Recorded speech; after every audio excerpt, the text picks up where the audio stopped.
professor de português, eu, professor Ricardo, professor de matemática, né?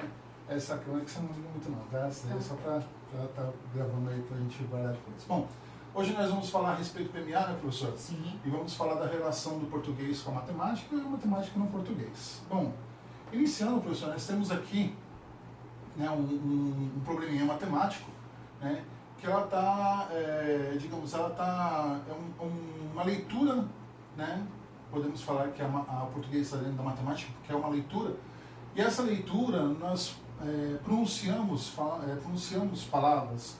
Essas palavras elas têm a junção de letras e sílabas, né? Então, iniciando, eu posso falar que a matemática ela está dentro do português também, porque é a junção dessas sílabas, é a junção dessas letras, é isso?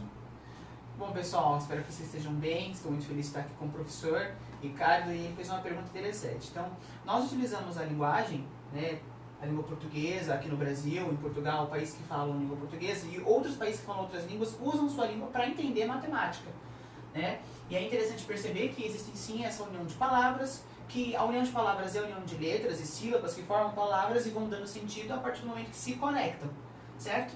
E é interessante perceber a matemática a partir dessa linguagem de comunicação, porque a língua portuguesa e a matemática querem comunicar algo pra gente, ambas querem comunicar. Cada uma do seu jeito, mas que quando as duas se juntam, passam o mesmo recado. O mesmo recado. O mesmo recado. E aí eu posso falar que só vou dar uma diminuída aqui nos ondas daqui. Isso, melhorou agora aqui.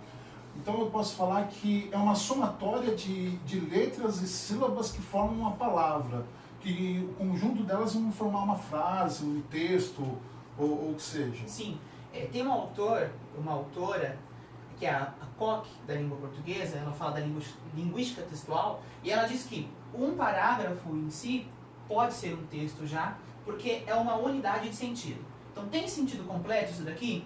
Tem sentido completo. Então, já é um texto, já tem significado, já é uma unidade coerente. Uma unidade coerente. Mesmo que fosse uma frase, se é uma unidade coerente, faz você perceber alguma coisa que não está desconexo, já é um texto, já tem sentido. Mesmo porque nós podemos perceber que nós temos várias palavras aqui dentro dessa frase e a quantidade de letras é muito maior do que a das palavras, né? Então elas vão se somando e vão gerando as palavras. Como nós pronunciamos, né, uma palavra, nós pronunciamos uma vez só, mas dentro dessa palavra que nós pronunciamos há várias letras dentro dela. Sim, que aí é uma questão também da fonética e da fonologia que vai ajudar a gente a perceber que às vezes tem uma letra que possui mais de uma forma de ser pronunciada, então uma letra pode ter 2 ou 3 sons, e às vezes uma letra como o H não possui som algum quando em algumas situações. Como nhá, nhé, ni. Isso, ou homem, né? A palavra homem ela não possui som, né? não possui som. É como se estivesse sem o H. Sem o H, homem. Interessante isso. Então nós podemos falar que é uma somatória e ao mesmo tempo uma multiplicação e uma divisão, né? Porque ela está aqui, mas nós não pronunciamos ela. É como se ela fosse subtraída daqui. Subtraída, é uma subtração dela, né? É interessante isso. Bem, como vocês puderam ver que a matemática está dentro do português, agora nós vamos falar de uma coisa muito mais interessante agora, que é o português dentro da matemática. Porque para compreender o português, para compreender a matemática, é necessário você compreender o português. É obrigatório você ter uma leitura textual, compreensão textual, né, professor? Sim. E saber extrair dados dentro da questão matemática, como eu falo. É muito importante você extrair esses dados. E esses dados no português tem uma outra linguagem, né, professor? Qual que seria a linguagem, então? Bom, vocês já sabem, né, nós estamos estudando aí vários gêneros textuais. Então existem os gêneros, mas os pais dos gêneros textuais são os tipos textuais. E isso é muito importante vocês lembrarem. Existem os gêneros, mas os pais dos gêneros são os tipos. E um enunciado matemático está completamente ligado aos pais dos gêneros, que são os tipos. E todo enunciado matemático, praticamente todo, está dentro do tipo expositivo.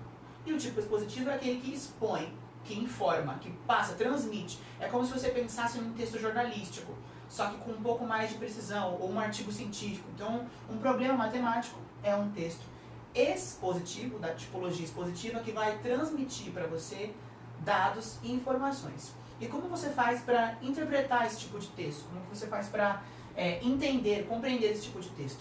coletando informações implícitas e informações explícitas. Vocês sabem, o professor sempre fala isso na sala de aula para vocês. Primeiro coleta a informação explícita e depois passa para a informação implícita. E aí você vai descobrindo o que tem ali. O que são essas informações explícitas e implícitas, professor? As informações... Boa pergunta, professor.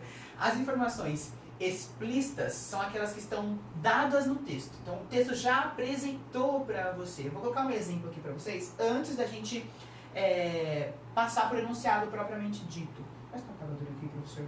Sim, claro. Então, por exemplo, no exemplo seguinte, vou colocar aqui de azul. João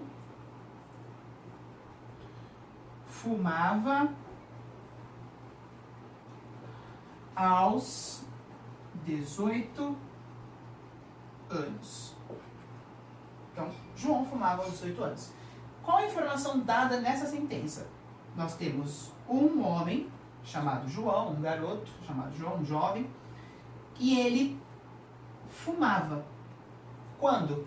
Aos 18 anos. Então nós temos o tempo, nós temos o que ele fazia e nós temos quem fazia. Isso foi dado, certo? Agora, isso é informação explícita. Quem fazia, o que fazia, quando fazia. Agora, qual a informação implícita? O que está, o que não foi dado, mas pode ser percebido. Que antes dos 18 anos, talvez João não fumasse. E após os 18 anos, ele tenha parado de fumar. Então, só enquanto... O que o texto está nos fornecendo? Que durante os 18 anos, este rapaz chamado João fumava. Agora, o que o texto está fazendo, nos está fazendo perceber que antes ele talvez não fumasse e depois ele tenha parado de fumar. Então quer dizer que o explícito, já vem a palavra explícito, está claro, está visível. Está visível. O que está dizendo. Sim. E o implícito é o que está por trás disso, que ainda nós não nos vendamos. Sim, isso mesmo. Então na matemática, o explícito, professor, peço até que o senhor coloque explícito e implícito aqui. Sim, sim. Né? Vamos colocar implícito e explícito. O implícito, né? Sim. E o explícito.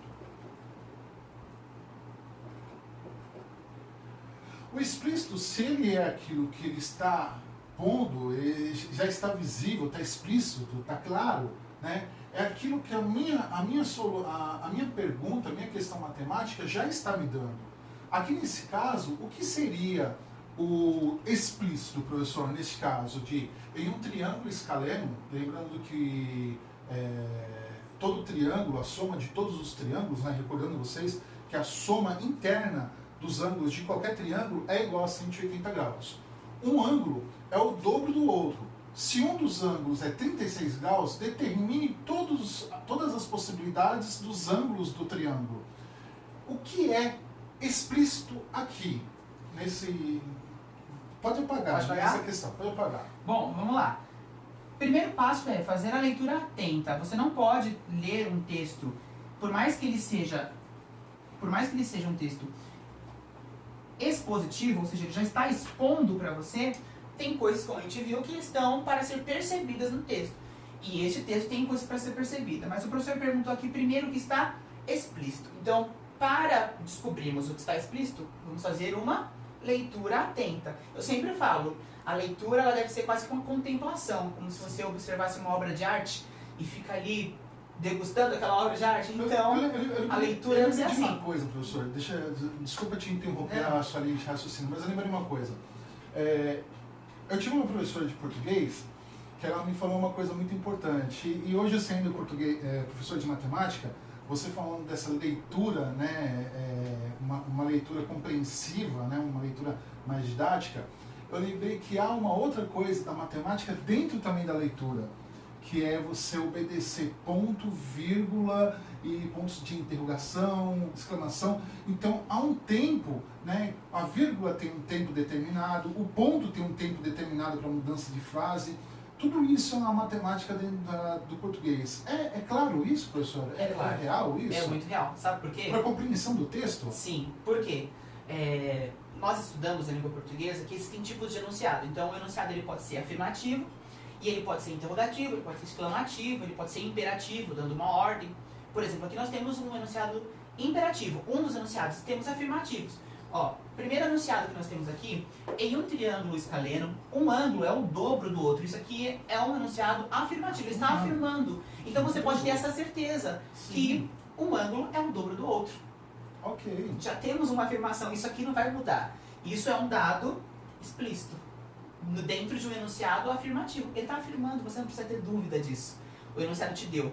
E nós temos um enunciado aqui que é imperativo, ele dá ordem. Determine todas as possibilidades dos ângulos do triângulo. Então, o verbo determinar, nesse caso, está no modo imperativo. Então, ele dá uma ordem para que você encontre essas possibilidades de ângulos. Algo que ainda você não sabe qual que é e nem sabe qual que é o valor. Seria um dado explícito isso? Este dado aqui, ele tem uma base de dado explícito, porque ele está dizendo para você o que você tem de fazer, que é encontrar todas as possibilidades do ângulo do triângulo. Só que também é explícito porque você implícito porque você ainda não sabe o valor desses ângulos. Então eu posso falar que esses dados explícitos, ou melhor, os dados implícitos, né? Eles são variáveis e incógnitas dentro da matemática. Porque Sim. a variável dentro da matemática, como nós sabemos, pode ser uma possibilidade gigantesca de números. Pode ser N números, como ele fala aqui no enunciado, né? A possibilidade do ângulo do triângulo. Então, há uma possibilidade, todas as possibilidades, né? Ele está no plural, todas as possibilidades. Então, há várias possibilidades. Então, aqui ele está determinando uma variável, né? E não uma incógnita. Porque quando nós falamos de incógnita, nós falamos de um resultado exato que nós não conhecemos. Sim. Mas quando nós falamos de variáveis, como ele está no plural, aqui nós estamos falando de variáveis, vários resultados que podem ser possíveis. E a palavra possibilidade nos entrega essa questão da variável, porque se é possível, não é certo, são várias certezas. São várias certezas, exatamente, perfeito. Pode continuar, professor, por gentileza. Certo. Então, nós já sabemos que existem esses tipos de enunciado, que são os afirmativos, os interrogativos. Às vezes, o enunciado matemático, ele vai te fazer uma pergunta, mas nesse caso ele não está te fazendo uma pergunta. Além de fazer algumas afirmações, ele te traz também uma ordem, te dá uma ordem, ou seja, um enunciado imperativo. Mas primeiro vamos começar a coletar nossos dados implícitos aí, utilizando esse recurso da língua portuguesa, que nós utilizamos para interpretação de texto, para interpretar enunciados de problemas matemáticos. Então, eu vou pedir a ajuda do professor pelas questões matemáticas, quando for surgindo. Sim, claro. Aí as letras e os números misturados, que ele vai colocando, vamos lá. Vou deixar até então, o professor. E eu vou, à medida com vocês aí, com o professor, encontrando esses dados. Bom, em um triângulo escaleno, um ângulo é o dobro do outro. Seria interessante nós colocarmos um triângulo aqui, professor, para eles visualizarem o triângulo? Vamos fazer aqui um triângulo, aproximadamente aqui, né, professor? Sim. Aproximadamente aqui, um triângulo? Ótimo. Então, quer dizer, eu tenho um triângulo, né? Lembrando que a soma dos ângulos internos do meu triângulo é sempre, a soma dos ângulos internos do meu triângulo é sempre igual a 180 graus. Bom, isso nós já temos, professor, porque é uma regra. Todo triângulo, seja ele qual for, escaleno, equilátero, retângulo, triângulo, qualquer triângulo, a soma dos ângulos internos é 180 graus, porque todo triângulo é formado pelo segmento de 3 retas. Então, o encontro dessas 3 retas, eles formam 180 graus internos. Se eu tiver um ângulo dele medindo 180 graus, eu já não tenho um triângulo retângulo. Eu já vou ter um segmento de reta. Por quê? Aqui eu vou ter o ponto, e aqui eu tenho um ângulo de 90 graus, e aqui também de 90 graus. Perfeito. Então, você vê que não fecha, né? Ele não forma um triângulo. Okay. Então, por isso que todos os ângulos internos, a soma dos ângulos internos de um triângulo é igual a 180 graus. Uma coisa muito interessante também no triângulo é que a soma dos lados do meu triângulo, a soma de 2 lados, ela sempre vai ser maior do que o outro. Mesmo se eu pegar esse lado maior e somar esses 2 lados menores, vai ser maior do que esse outro lado. Por quê? Se eu somar esses 2 lados e ficarem do mesmo tamanho desse, não tem como formar um triângulo. Entendi. É uma lei de formação de triângulo.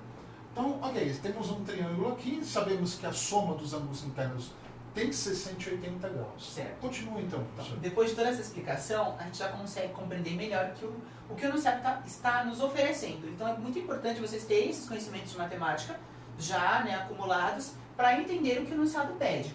Então vamos lá, temos um triângulo qualquer que foi desenhado aqui pelo professor para a gente conseguir entender o que o enunciado está pedindo. Então dentro deste triângulo nós temos sabemos que um ângulo é o dobro do outro. Aí, esse enunciado aqui, ele é um enunciado implícito, porque é uma incógnita, ou não? Não, ele é um enunciado explícito. Explícito. Explícito, ele está falando que um ângulo é o dobro do outro. Você pode escolher qualquer um deles.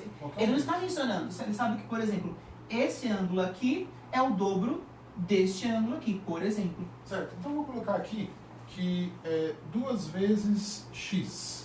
Nós falamos assim, 2 vezes x. Certo. Então nós temos 3 ângulos aqui, certo? Esse e esse. É isso, certo, professor? Isso. Então a gente sabe que um...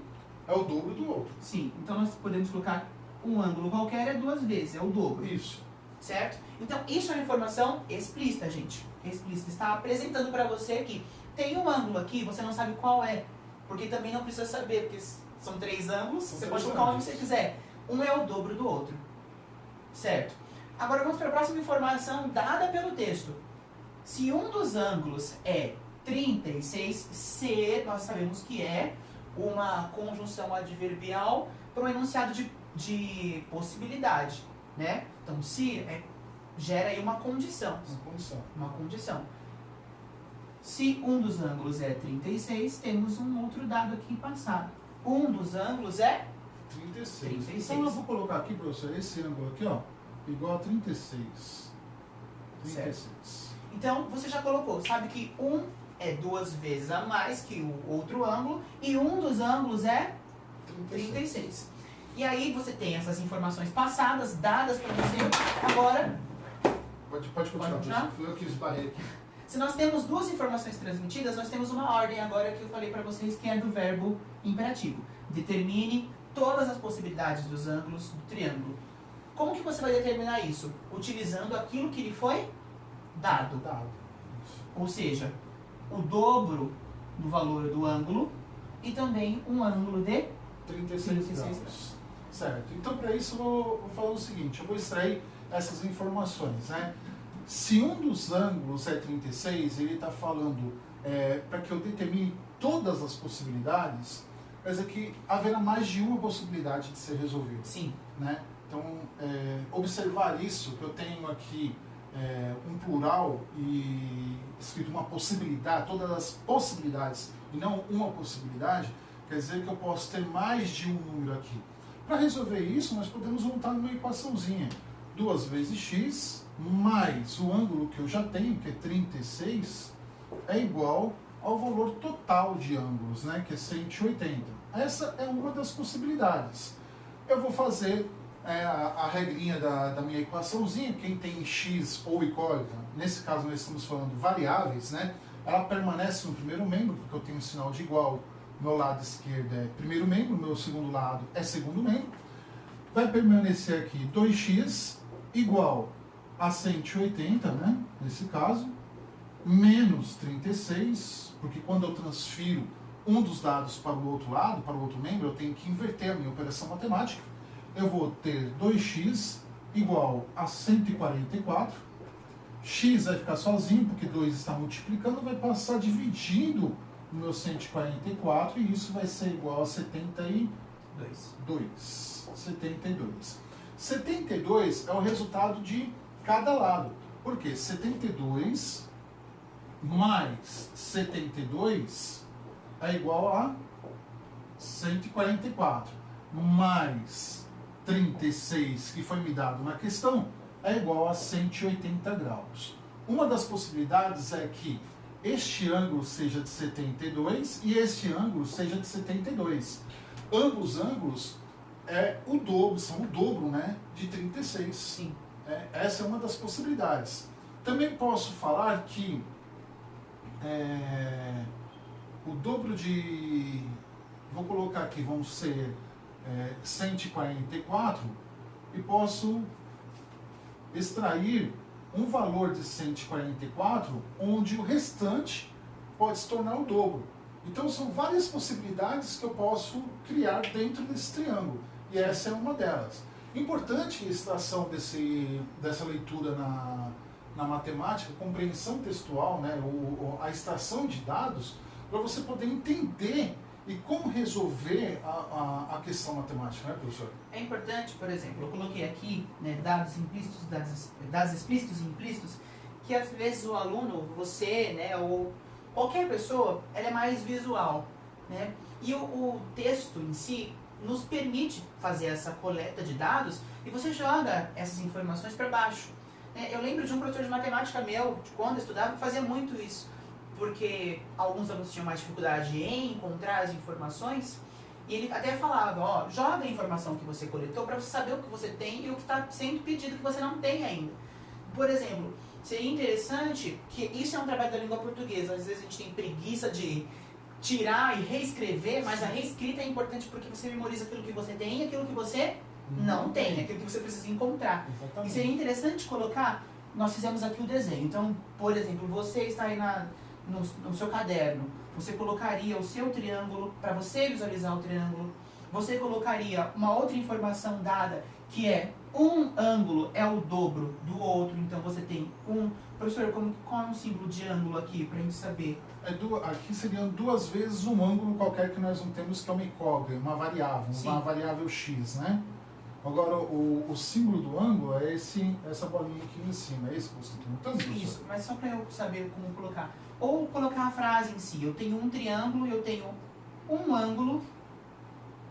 Opa! Um ângulo é o dobro do outro. Então você vai coletando... Seria 2 vezes x, né? Isso, porque aí ele vai colocar aqui na frente, isso. Na matemática, 2 vezes x. Isso. Porque ele vai coletando as informações e colocando aos passos. Tem um triângulo, um ângulo é o dobro do outro, então ele vai transferindo o que está escrito para o desenho também. Então essa questão da reescrita, dele colocar os dados explícitos um abaixo do outro, eu aprendi isso com fórmula de Bhaskara. A professora de matemática, ela falava, vai colocando o que você tem e o que você não tem, porque você vai conseguir achar o resultado, é inevitável. Exatamente. Se você coloca, se você expõe para si, né, porque o texto é expositivo. Eu tive um professor de matemática, o professor Ailton, que ele falava a mesma coisa que o senhor está dizendo, professor, só que ele falava assim, pessoal, primeiro faça uma coleta de todos os dados, porque a frase, ela fala para você. Isso mesmo. Ela está falando para você. Super coerente. Então escute o que ela está falando, leia, escute o que ela está falando e coloca todos os dados, aí você vai conseguir montar a conta. Tem pessoas, professora, que são tão desenvolvidas que só dela coletar os dados, ela não precisa nem fazer uma conta, não precisa nem fazer um cálculo, ela já chega direto no resultado. Ela vai direto para o resultado. Sim. E isso é excelente. Eu vou dar uma pausa no vídeo, professor, Sim. só para nós continuarmos, para nós colocarmos uma outra questão e darmos um outro exemplo, tá ok? Ok, legal. Pessoal, só um minutinho, nós vamos dar uma pausa, tá ok? Bom, voltamos aí, pessoal, com uma outra questão matemática, né? E aí nós vamos, mais uma vez, extrair os dados dessa informação com informações explícitas e implícitas, né, professor? Isso mesmo. Até eu aprendi isso agora. Agora eu vou usar tanto implícitas, explícitas como incógnitas e variáveis com vocês. Me aguardem. Então, professor, nós temos uma questão matemática aí. Na oficina do Zé, existem 6 pedaços de correntes com os seguintes elos. Uma corrente com 10 elos, outra corrente com 10, outra com 8, 8, 5 e 2. Notamos aqui que nós temos 1, 2, 3, 4, 5, 6 correntes, todas separadas, né? Ele precisa unir esses pedaços para formar uma corrente circular. Então, todos os pedaços ele precisa unir para formar uma corrente circular. Ele gasta 1 minuto para cortar um elo e 2 minutos para unir o elo. Em quanto tempo ele consegue montar a corrente circular? O que eu tenho de informação importante, professor, que eu posso extrair para começar a formular a minha questão matemática? Esse texto aqui, esse enunciado, ele tem muito mais informação que o primeiro que nós coletamos, né? E é uma dica para vocês. Quanto menor o enunciado, mais complexo ele é. Porque quando você tem um enunciado curto, demanda muito mais concentração você perceber aquilo que está sendo dado. Sim. Quando o enunciado é grande, maior, tem muita informação e você consegue coletar muito mais dados, muito mais nos foi dado. Então, às vezes a gente pensa que quando o enunciado é curto, é mais fácil de resolver. Mais fácil, né? Se vocês prestarem atenção, vocês erram mais os exercícios que têm enunciados menores do que os maiores. É né? verdade. Isso é interessante. Então aqui nós temos muita coisa. E outra coisa que eu vou dar de dica para vocês é: não preste atenção àquilo que não merece, aquilo que é adorno. Por exemplo, na oficina do Zé. Você não precisa se preocupar com a oficina, quem é o Zé, porque às vezes vocês viajam assim, né, no mundo e criam já uma história pro Zé que está dentro da matemática. Mesmo porque a pergunta não é quem é o Não Zé. Isso. Então, vá logo, né, ao encontro daquilo que realmente tem importância. Então, vamos lá. O que nós temos aqui de dados explícitos? Vou colocar DE, vai ficar melhor. Isso. Certo? Vou colocar um sinalzinho de igual aqui para a gente encontrar. Nós temos 6 peças ou 6 pedaços de correntes. Então, vamos colocar aqui. Lembra que eu falei? É importante reescrever? 6 pedaços de correntes. Primeira informação coletada. Vamos transcrever isso aí de novo. Com os seguintes elos, ou seja, são 6 pedaços de correntes, e esses 6 pedaços recebem o nome de elo, tá? Os pedaços da corrente e o elo são a mesma coisa, eles podem pensar que são coisas diferentes, mas são sinônimos aí, só para não repetir. Cada elo vai formando a corrente, né? Isso. Do outro. Então, É porque, por exemplo, esse pedaço aqui tem 10 elos e forma um pedaço de corrente. Isso. É isso, 10 certo? elos. Aqui nós temos mais 10 elos, 10 elos, 8, 5 e 2, Isso. certo? Então é uma relação de sinônimos aí que ele está utilizando. Então nós temos 6 pedaços de correntes, e esses 6 pedaços de corrente são 6 conjuntos de elos, tá? 6 conjuntos de elos. Muito importante o senhor falar isso, professor, a respeito de que cada corrente ela é formada por elo, para o aluno não confundir, é que eu tenho uma corrente, é um elo. Não, a corrente é formada por elos, né? São elos que vão formando as correntes. Aquelas circunferências metálicas, né? Uma unida na outra, formam uma corrente. Isso. Pensa naquelas correntes que você coloca o cadeado para fechar algum tipo de portão ou algum outro tipo de que você quer guardar alguma coisa de segurança. E aí você vai visualizar a corrente esticada ali e contar aquela quantidade de elos, sabe que é um pedaço, e dá para juntar isso formando uma corrente muito maior. Então nós temos aí 6 conjuntos de elo. 2 conjuntos com 10 elos, 2 conjuntos com 8 elos, um com 5 e um com 2 elos. Certo, professor? Certo. Então fechamos aqui 2 informações explícitas, ok? Vamos para mais outra informação. Ele precisa unir esses pedaços. Então, esses 6 conjuntos precisam ser unidos. Tornar um só. Isso. Então, mais uma informação é unir os conjuntos. Professor, se unir esses conjuntos, quantos elos teríamos no total? Nós vamos ter a mesma quantidade de elos. A mesma quantidade de elos. A mesma quantidade de elos. Certo. Então, para formar uma única corrente. Porque assim, nós temos 10 elos. Com 10 elos. Ele está falando que ele precisa unir esses pedaços para formar uma única corrente. Então, ele vai unir 10 com 10 mais 10, mais 8, mais 8, mais 5, mais 2. Certo. Mesmo porque vem a explicação na próxima parte que o senhor vai ler. Certo. Então, vamos lá. Ele gasta 1 minuto para cortar um elo. Então, 1 minuto... Vou colocar aqui assim, minuto, só abreviado. 1 minuto... Para cortar. Isso. Cortar. Isso. Um elo. Um elo só.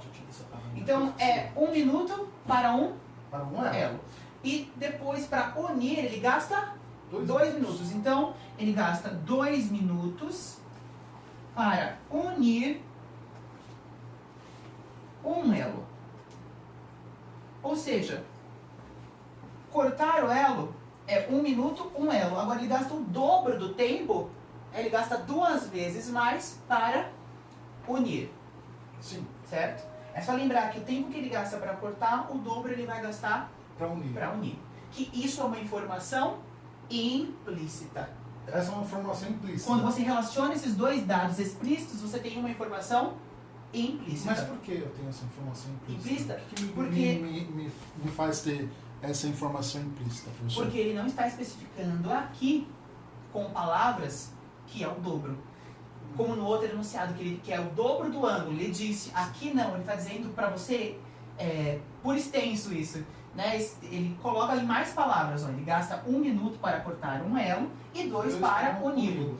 Ele poderia dizer assim, ele gasta 1 minuto para cortar um elo e o dobro para uni-lo. Se ele dissesse o dobro para uni-lo, a informação seria explícita, mas isso nós percebemos no texto. E aí isso é informação implícita. Certo, ok. Pode continuar, professor.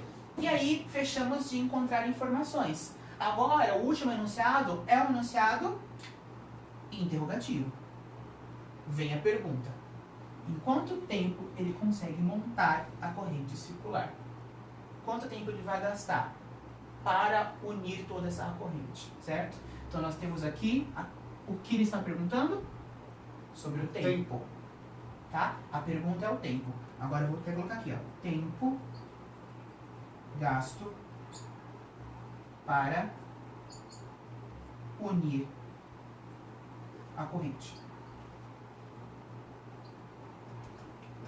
É isso que ele está perguntando pra gente. Legal, bacana, professor. Então agora vamos entrar com matemática nisso, né, professor? Nós escolhemos aqui dados muito importantes, que é a quantidade de pedaços que nós temos, né, de correntes que nós temos 6 conjuntos de elos, que são 6 correntes, né? Nós sabemos que cada corrente ela possui uma quantidade de elo. Ele não está perguntando qual o total de conjunto de elos, porque se ele estivesse perguntando qual o total de conjunto de elos, mas a pergunta, né, como foi feita, é o tempo que ele demora para formar essa corrente circular, né? E nós temos aqui 2 dados muito importantes, que onde o professor falou que é implícito esses dados, né, professor? Isso. Implícito. Ele tem 1 minuto para cortar e mais 2 para juntar, para colar novamente aquele elo. Então ele gasta 3 minutos em cada elo. Cada elo ele vai gastar 3 minutos. Se nós temos 1, 2, 3, 4, 5, 6, então é 6 vezes 3, que isso vai ser igual a 18 minutos. Fácil. Colhendo os dados, fica muito fácil você resolver e saber que ele vai gastar 18 minutos para formar um elo com essas 6 correntes. Uma corrente circular com esses 6 pedaços. Muito simples. Colhendo esses dados se torna muito simples. Melhor do que a pessoa ficar quebrando a cabeça. Meu Deus, como que eu vou fazer isso agora? Não sei por onde começar. Não sei por onde começar, não sei como finalizar. Exato. Né, professor? Então ficou muito claro. Né? Tem mais alguma coisa? O interessante é perceber o que está sendo pedido realmente quando você percebe, quando você vai coletando as informações e chega, por exemplo, no primeiro enunciado que nós tivemos, que foi um enunciado imperativo, dando uma ordem para que você fizesse algo. E nesse, perguntando algo para você. Perguntando algo. Para que você descubra, né? A pergunta faz com que você tenha essa descoberta. Quando você determina algo para alguém, você quer a execução de algo. Quando você pergunta, você quer uma resposta quase como se você, como o aluno, né? Você ou eu, pesquisador, professor pesquisador, descobríssemos algo. Aqui era para descobrir o tempo. O tempo. Só isso. Só isso. E às vezes a gente confunde essa questão do que eu preciso entregar, o que eu tenho que fazer, o que ele está perguntando. É muito importante a atenção na hora da leitura, né, professor? A pontuação, obedecer ponto e vírgula, obedecer os sinais de interrogação, de exclamação. Isso é muito importante na matemática, muito importante no português e muito mais importante na matemática, pessoal, porque para você compreender um texto desse, seja um texto desse na matemática, em história, em geografia, muitas pessoas falam, não entendo nada de história, não compreendo nada de geografia, nossa, é tão difícil para entender o passado, para que eu vou estudar o passado se eu estou no presente? Mas são coisas que, se você prestar atenção na leitura, você consegue compreender que todo o passado ele tem uma ligação com o presente que vai formar um futuro ainda. Vai ser, né, professor? Professor, muito obrigado pela sua presença aqui em casa. Eu que agradeço. Espero nos encontrarmos mais algumas vezes para nós esclarecermos essa dúvida. Deus abençoe a sua vida. Tem mais alguma coisa para passar para os alunos, professor? Qualquer dúvida que vocês tiverem, nos perguntem. Com certeza. Acho que vai ser interessante depois nós marcarmos uma videochamada para trabalharmos um pouco mais. Vamos marcar uma aula, Isso. né? Uma videochamada para nós esclarecermos isso um pouco mais, até mesmo porque pode surgir dúvidas, né, professora, a respeito disso. Então, uma videochamada, vamos pegar uma aula, nós dois fazemos essa videochamada, e não só português e matemática, vai ser, né, o nosso projeto PMA, que vai envolver também aí educação física, vai envolver artes. Vamos falar um pouco de inglês também, vamos colocar as outras matérias no meio. Sim. Né, professora? E o interessante também é vocês lembrarem, o que nós utilizamos aqui de português para trabalhar junto com a matemática. Primeiro, o estudo dos enunciados, os tipos de frase, né? Frase interrogativa, afirmativa, expositiva, exclamativa e imperativa. Utilizamos essas. Agora, o outro tópico que nós utilizamos foi a tipologia textual, que eu disse que a tipologia textual dos enunciados matemáticos são expositivos. Esse é o tipo textual que contempla a matemática, porque vai expor dados, expor informações apenas, sem argumentar, sem narrar, certo? Então prestem atenção nesses dois tópicos aí, os tipos de frase e a tipologia textual expositiva. Ok, professor. Então, galera, ficamos por aí mais uma vez. Espero que vocês tenham gostado, tenham absorvido bastante conteúdo e até a próxima aula. Tchau,